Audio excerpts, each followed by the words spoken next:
perkenalkan, nama saya Yunin Silonoman dari jurusan Administrasi Bisnis Program Studi Manajemen Pemasaran.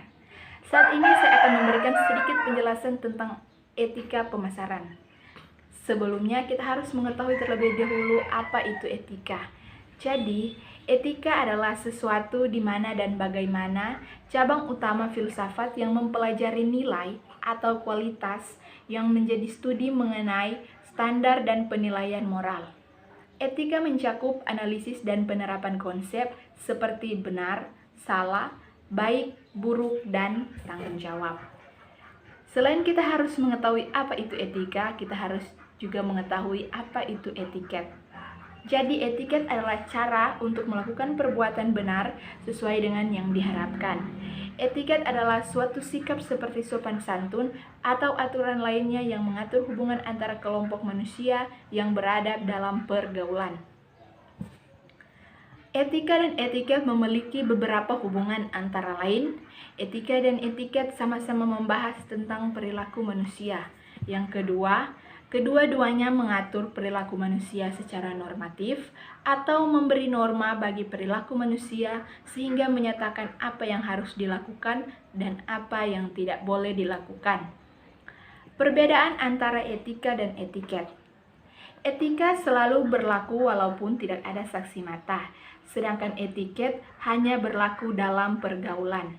Yang kedua, etika bersifat jauh lebih absolut atau mutlak, sedangkan etiket bersifat relatif. Yang ketiga, etika memandang manusia dari segi dalam, sedangkan etiket hanya memandang manusia dari segi lahiriah saja. Yang keempat, etika memberi norma tentang perbuatan itu sendiri, sedangkan etiket hanya menyangkut cara suatu perbuatan harus dilakukan oleh manusia.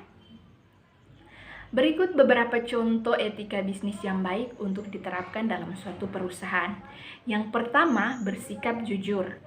Kejujuran adalah suatu nilai penting yang harus diterapkan dalam berbisnis. Ketidakjujuran dalam berbisnis dapat diartikan sebagai penipuan, terlebih jika hal merugikan pihak tertentu. Yang kedua, menyebutkan nama. Menyebutkan nama atau memberikan kartu nama sudah menjadi etika umum dalam berbisnis. Ketika bertemu dengan relasi bisnis, ini mengindikasikan niat baik dan ketertarikan untuk berkolaborasi lebih lanjut. Yang ketiga, berpakaian rapi. Pakaian mencerminkan kepribadian seseorang dalam berbisnis. Berpakaian rapi juga berarti Anda menghormati relasi bisnis, pimpinan, atau perusahaan yang Anda datangi. Yang keempat, penggunaan bahasa yang baik.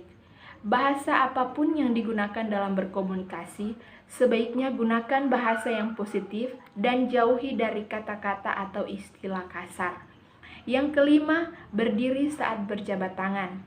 Saat relasi bisnis datang, selalu berdiri saat Anda akan berkenalan dan menjabat tangan mereka. Hal ini menunjukkan sikap hormat dan menghargai. Menerapkan etika dalam pemasaran membawa keuntungan bagi bisnis Anda, di antaranya sebagai berikut. Yang pertama, membangun hubungan kepercayaan. Mempertahankan perilaku etis dalam perusahaan memberi Anda kredibilitas yang memfasilitasi hubungan antara konsumen dan merek.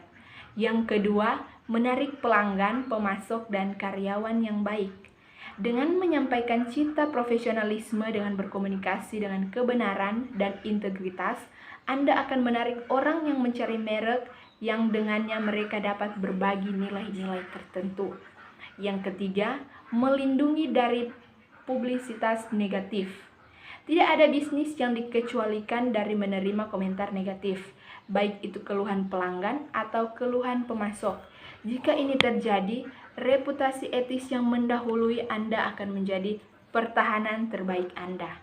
Yang keempat, tambahkan nilai pada produk Anda. Bekerja secara etis memungkinkan klien Anda melihat bahwa praktik Anda benar, mulai mengidentifikasikan dengan apa yang Anda lakukan. Ini pasti akan menguntungkan bisnis Anda, meningkatkan citra merek Anda, dan akibatnya meningkatkan penjualan.